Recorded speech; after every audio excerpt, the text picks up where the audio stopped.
Dong, baka pwede ikaw na lang gumawa. Gawaing bahay lang naman yung trabaho mo. Napakadali lang naman yan.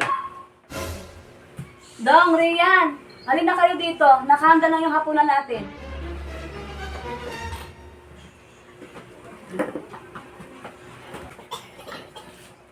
Niyaw na bangus na naman. Saan yung sausawan? Ah, sorry. Gagawa na ako saglit ha. Oh, ito. Ito na yung sasawan. Maalam mo naman pag yan yung ulam natin, ayoko ng toyo man silang. Gusto ko toyo at kalamansi at suka lang. Rian, anak, baka naman pwedeng tumayo ka dyan. At ikaw na lang gumawa. Lima, ikaw na lang. Nakaupo na ako dito eh. Be, sige na. Ikaw na lang gumawa. Hindi naman yan kabigatan yung trabaho mo. Nandito ka lang naman sa bahay. O sige na nga, gagawin ko na. O, ito Rian, anak. Be, pabot na lang pala ng tubig at saka tissue. Dong, baka pwede ikaw na lang gumawa. Paalis na ako eh. Magkikita kami ng nanay ko. O siya, sige na nga. Ako na lang kukuha ng tubig. Dong, ito na ang tubig. Hindi ko alam kung mabubuhay ko yung dalawa kung wala ko sa araw na ito. Gawaing bahay lang naman yung trabaho mo. Napakadali lang naman yan. Samantalang ako, isa akong restaurant manager na may maraming minamanage sa mga tauhan. Palagay ko, kaya-kaya ko itong mga ginagawa mo rito. Sa palagay ko, hindi ganun kadali ang maging taong bahay. Kailangan ko nang umalis. I-text ko na lang sa'yo yung mga gawain dito sa bahay. Ah, sige na. Ikaw nang bahala dito ha.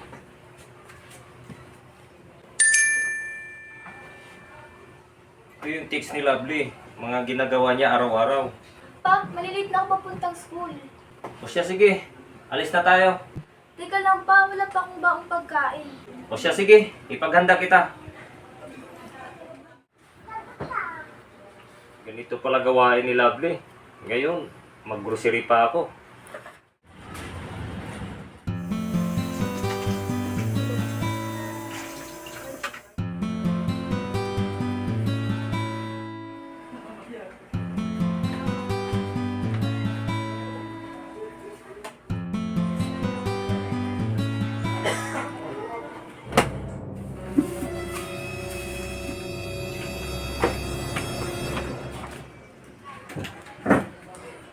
Pa, andito na ako. Pahanda ko ng pagkain, nagugutom na ako.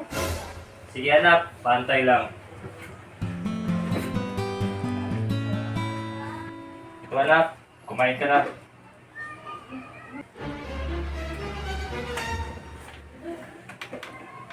Pa, asan yung kutsara at tinidor? Anak, baka pwede mo na lang gawin yan sa sarili mo. Gawin mo na daw yung inutos ng anak mo. Hindi naman yung kabigatan yung trabaho niyan. Love, buti naman bumalik ka. Grabe, sobrang napagod ako sa mga gawaing bahay. Ngayon, alam mo na kung gaano kahirap ang taong bahay. Love, sorry.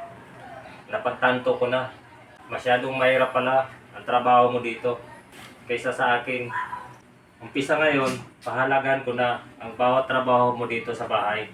Wala ka naman talagang kasalanan. Mag-umpisa tayo uli.